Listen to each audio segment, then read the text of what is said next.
वैदेही संत हमारे आंखों में हमेशा गंगा जी के सामने प्रज्वलित वैराग्य के सामने हम उनका स्मृति में, संस्कारों में, हम ध्यान में उनको उतारते रहेंगे।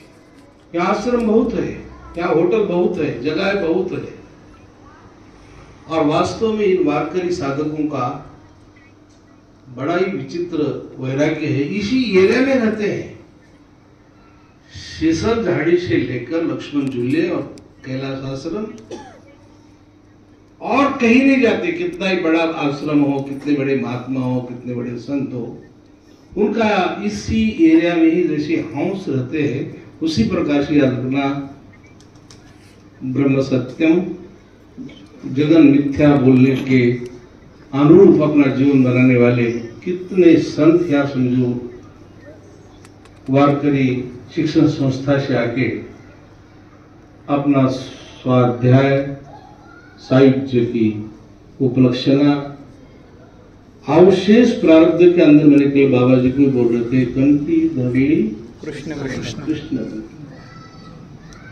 आज मैंने बाबा जी से हल्का सा चुलबुलापन किया, मैंने बाबा जी आज कौन सा कीर्तन में अभंग लेंगे, तो बोलते तुम बोलोगे वही ले लो।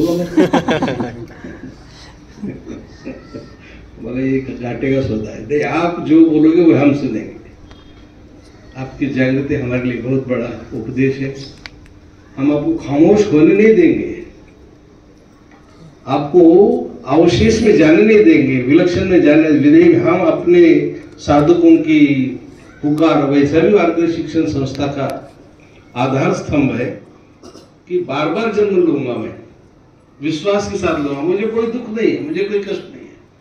बाकी लोग तो मोक्ष के बारे में साधना क्यों करें, मोक्ष के लिए, लेकिन वारकरी संप्रदाय का एक पूरा सौभाग्य है कि मैं बार बार जन्म लूंगा और यही काम करूंगा। कंठी धरली कृष्ण प्रकाश। अभी यही बड़ी अच्छी साइंस की बात है भाई, प्रकाश किसमें नहीं है? प्रकाश सब में बिजली है। थोड़ी कृष्ण में समझो, बोलने से सारी एक साथ ही आ जाती है। यदि अद्वैत सिद्धांत का मूल सूत्र कृष्ण बने, हमारे कंठ में रहे, तो बार बार जन्म ले क्या फर्क पड़ जाता है। हमारा सौभाग्य इस धरती पे सब लोगों को यहाँ सौभाग्य सिर पर समझो अपना जीवन धन्य करने वाले लोगों का धन लगेगा। कितनी विरक्त संस्था है हमारी वारकरी शिक्षण संस्था। हर राजा उनके चरणों में जाता है, नतमस्तक होता है, लेकिन कभी भी वारकरी संप्रदाय के गुरुवरियों ने कभी कोई अपेक्षा नहीं किया।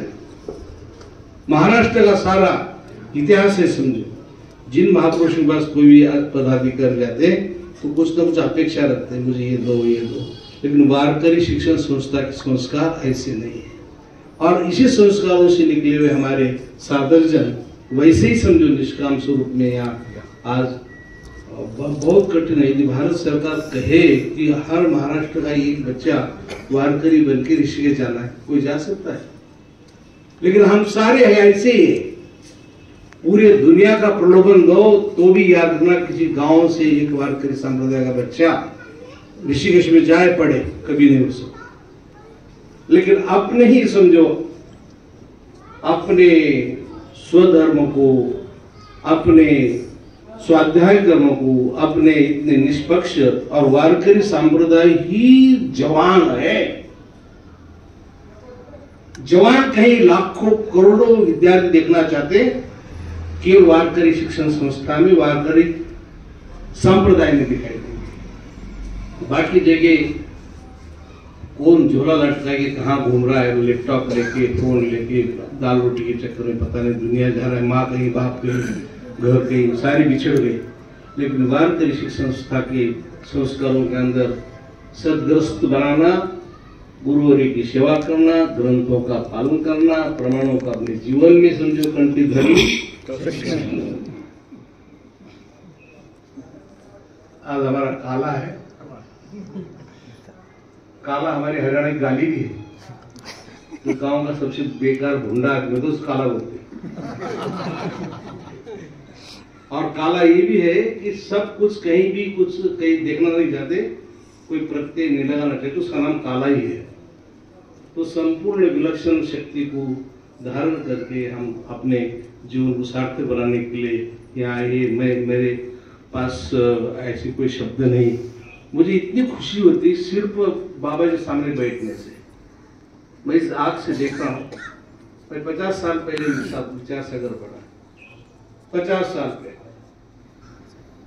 और उस टाइम का वातावरण ऐसा था कि ये 2-2, 3-3 महीने की रोटी संभाल के ड्रम में डाल के रखते थे और रोटी को झाड़ के उसी को बिस्किट बना के खाते थे, पानी डुबा के। हम यही खाते थे। लोग बोलते फंगस से मरेगा, इसका मरेगा, कंट्री नगली।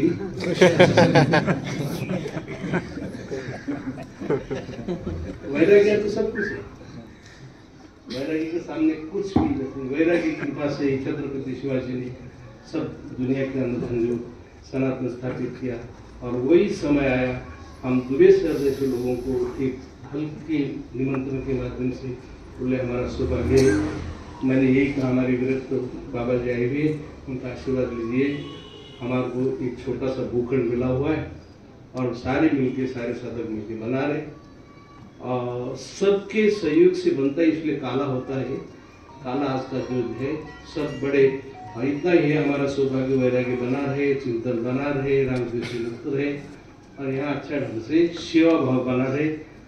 कुछ कमी पड़ती किसी प्रकार से हम झाड़ू पोछा करने के लिए आएंगे, सन्यासी बने हुए, तो हमारे को भी मौका मिल जाएगा। समझो न इतना बोलते हुए मैंने एक कमरे के लिए इनको कहा है, जबकि चालू हो जाएगा। और हमारे पीछे बहुत अच्छे लोग हैं, हमारे बीच में बहुत आत्मपति आदमी है। हमारा ये काकले काफी जो साथ आया हुआ है, गोयल साहब हमारे माता पिता ने उनको अच्छा आशीर्वाद दिया, धंधा पानी अच्छा है और कभी किसी धर्म कर्म के लिए मना नहीं करते। तो ऐसे लोग जुड़े हुए, इनको यदि हमारे जीवन से कुछ सुख शांति चाहते, चरित्र चाहते, तो हमारे साथ जुड़ के अच्छा काम करते। शायद मैंने 1000 करोड़ का काम किया मैंने दिल्ली में। कितना? 1000 करोड़ का। मुझे कई कस्टम वाले पकड़ के जेल में डाल दे। 10 एकड़ लैंड में 10-20 करोड़ रुपए की मुझे मूर्तियाँ, और भंडारे इतने चलते, 5-5 हजार आदमी बैठने के हॉल है। इन्हीं लोगों की कृपा है, हम विरक्त बन के रही समाज के लिए, तो सब संभव है। आप छोटे दिल से, छोटे मन से, संकुचित भावना से मत बनाइए। ये जो आपका शक्तिपीठ है, वारकरी पीठ है, ये वारकरी पीठ हमारे पूरे विश्व का समझो कीर्ति स्तंभ बन के हम आपको सुख और शांति बना देगा। मैं अपने वाणी को विराम देते हुए, बहुत आदरणीय काम है। यहाँ के जो पदाधिकारी है, मैं उनको प्रणाम करता हूँ, नाम तो नहीं जानता हूँ, तो उनके माध्यम से ही मैं दुबे सर को मैं आपने सम्मान भी करता हूँ। 2 शब्द बोलने के लिए उनको आग्रह करता हूँ। 2 शब्द हमारे गुरुदेव के सामने रखेंगे। दुबे जी।